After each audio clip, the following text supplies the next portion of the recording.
Hey, it's Lauren with Beadbox Bargains, and I've had a couple people ask me how to use the Stop It crimps that we have on our website, beadboxbargains.com. And I've used them in tutorials and such, but the tutorials tend to be a little bit longer, so I just want to do a quick video demonstration for you here. So I've got my stopper crimps, I've got a wire guardian, just to show you how I would use them. It's optional. And I've got some 0.4 millimeter tiger tail. I've used 0.35, 0.45, all with these crimps with good results. So you've got this little stopper on it, right? And that's just a little button we're going to press down. And first of all, you're going to string it like you would a normal crimp bead. So I string the crimp first. Then I take my wire guardian, which is totally optional. You can just make a little loop back through, but I like to use a wire guardian. It looks professional and helps your design last longer. Now I just like to pinch them shut a little so that you get a little bit of a smaller loop there. Okay, and now I'm just going to push this strand of wire through the crimp bead as well and pull it up again, just like you would with a regular crimp. Now, I do not use crimping pliers on these because they are like that. They're not designed for that.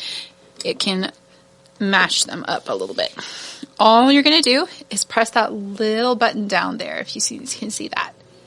So I like to use flat nose pliers. It is important to note here that the angle is important. It does not take a lot of pressure, but the angle is important. So I always try to put it towards the back of the pliers and push as straight down as possible. And you'll hear a little, here, I'm just holding tension, so hopefully you can see here. You'll hear a little press.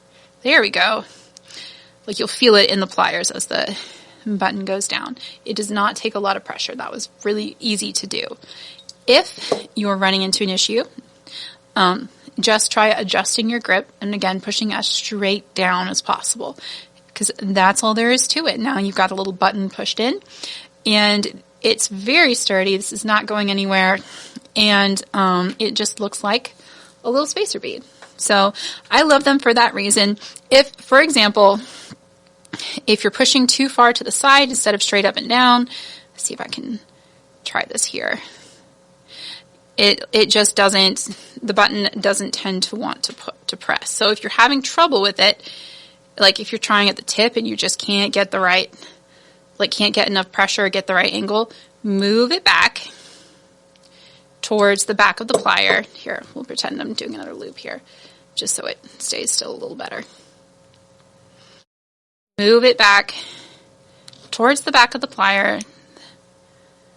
And again, just try to get it set up as straight up and down as you possibly can. There we go. See that? And now you're going to want to put pressure just straight downward. And then that button presses right in. So again, the angle matters, and it should not be hard. If you're exerting a lot of force and it's not moving, it just means you need to adjust your grip and get it more straight up and down. So that is literally all there is to it. All you would do normally then is just trim off the little side bit and go ahead and string your beads. And then to finish, you would just do the exact same thing. String all your beads and then do another crimp and then a wire guardian and then a crimp again. And then, of course, you just attach your clasp with a jump ring to your wire guardian. All right, I hope that's helpful. If you have any other questions or there are any other Beading 101 demonstrations that you'd like to see us do, please feel free to leave a comment. It's always really helpful to know what would be helpful to you. And if you're looking for stopper crimps, again, you can find them at our website, beadboxbargains.com. Thanks you all so much for watching, and as always, happy beading.